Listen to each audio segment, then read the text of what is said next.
थरे गोटे गाँव रे भागवत कथा चली थाए। जड़े साधु महाराज ग्रामवासी को बड़ सुंदर भाव भागवत पुस्तक अध्ययन करी भगवान गुण लीला चरित्र आदि विशद भाव वर्णना करुथांती। 7 दिन अतिबाहित हैला परे साधु महाराज शेष दिन समस्त ग्रामवासी को अनुरोध करी कहिले कि आमर 7 दिन भितर यही शेष निर्जास आमे जानिले बा पाइले कि कलिजुग रे भगवान नाम होची श्रेष्ठ। अजामिल उपाख्यान हो, दस्यु रत्नाकर उपाख्यान हो, ये सबू उपाख्यान आमे माने देखुचे जे महापापी महादुर्धांत ही मध्य से माने भगवान पवित्र नाम ग्रहण हेतु तांको जीवन रे अपूर्व परिवर्तन आसिला। और ये कलिजुगर जुगधर्म होची हरिनाम संकीर्तन। तेणु मोर अनुरोध समस्त ग्रामवासी मानकु आपण माने दया करी आज ठारू समस्त भगवान नाम कीर्तन करंतु एवं भगवान पवित्र नाम जप आरंभ करंतु। एक कथा सुनिला परे ग्रामवासी माने हाथ जोड़ी विनम्र भाव में कहले, हे साधु महाराज, आपण तो जानछन्ते आमे हेलु गृहस्थ लोक, घर संसार जमी बाड़ी परिवार समाज विभिन्न प्रकार कार्य धंदा सब आमको लगी रही। आपण भली जदि आमे साधु ही थांतु ताहले सब कार्य करि पारंतु। ये जंजाल युक्त समय भितर आमे भगवान नाम करि पारिबु नाही, क्षमा करिवे। छोट पिला माने कहले आमे स्कूल ले पाठ पढुचु, आजिकाल तो पढ़िबारे बहुत समय जाउचे पाठ पढ़ा पाई।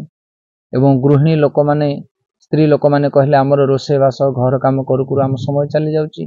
पुरुष लोक माने कहले निजर जो व्यवसाय के चाकरी क्षेत्र को जाउछन्ती एवं विभिन्न प्रकार कार्य रे से व्यस्त रहउछन्ती, दिन सारा एमिति चली जाउची तांकर।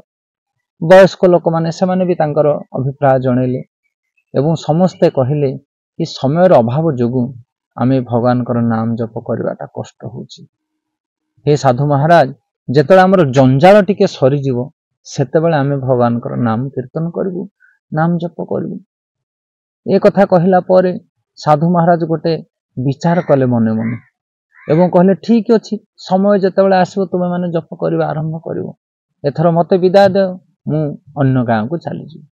साधु जेतेबेले गाँव रु बाहर पलि जीवा पई गाँव रो पुरुखा लोक माने एवं विभिन्न प्रकार लोक माने गाँव रो समस्ते गले साधु को टिके मेलाणी दवा पई। अधा बाट पर्यंत गले साधु को पछरे पछरे गाँ पार हवा पर गोटे छोटिया नईटीए बही जाउ थाए।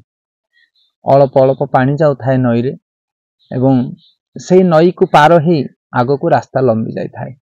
वर्तमान साधु से नई कूल रे बसी पड़िले।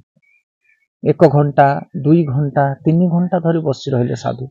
गाँ लोक माने भाबुथांती साधुंकर कौन हैला, साधु ए नई कूल रे कौन पाई बसी पड़िले, नई पार ही जाउ नाहंती काहे। एथर गाँ लोक माने बाध्य होई पचारले, साधु महाराज आपण नई कूल रे बसी गले जे आपण कोन जिबेनी कि आज? ना हां जिबी। ना फेर बसिले कोन पाई? ना कारण मु भाबुचे पानीटा सुखी जीवो जतेबेले सेतेले मु नई पार होई कि जिबी। गाँ लोक माने हसिया को लागले, कहले साधु महाराज ये पानी केबे सुखे ना वर्ष सारा, ये पानी एमिति चली थिबो एवं आपण को ए नई पार होई कि जीवा को पड़ियो।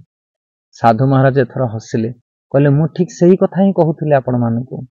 जेमिति नईर पानी वर्ष सारा सुखे ना, नई पानी चली थाए एवं तथापि बाटोई माने नईर धार को पार ही आरपट को चली जाती, ठीक से ही भली भाबरे आमरे संसार जंजाल केबे हेले सरिबो नाही मृत्यु पर्यंत। सेते संसार जंजाल थिबो ता सहित आमे भगवान भजन कीर्तन करि परिबा। पिला माने पाठ पढ़िबा समय रे हो, गृहिणी माने घर करबा समय रे हो, घर काम करबा समय रे हो, किबा पुरुष लोक माने निजर व्यवसाय क्षेत्र रे हो, किबा जहाँ भी से माने जीविका करूछंती तारे भितरे मध्य आमे समय बाहर करी भगवान पवित्र नाम नै परिबा। किंतु जदि आमे संसार जंजाल को देखिबा ताले संसार जंजाल केबे भी सरिबो नाही। एथर साधु महाराज कथार समस्त एकमत हेले एवं समस्ते भगवान नाम जप करबा आरंभ कले। सेथिपाई आमे आम जीवन रे केबे भाबिबानी जे एमिति समय दिन आसीबो जेतले कोनोसी प्रकार असुविधा नथिबो, कोनोसी प्रकार काम नथिबो, सेतले आमे भगवान नाम भजन करबा ना। ए जंजाल भितरे ही आमे भगवान भजन करबा आवश्यक।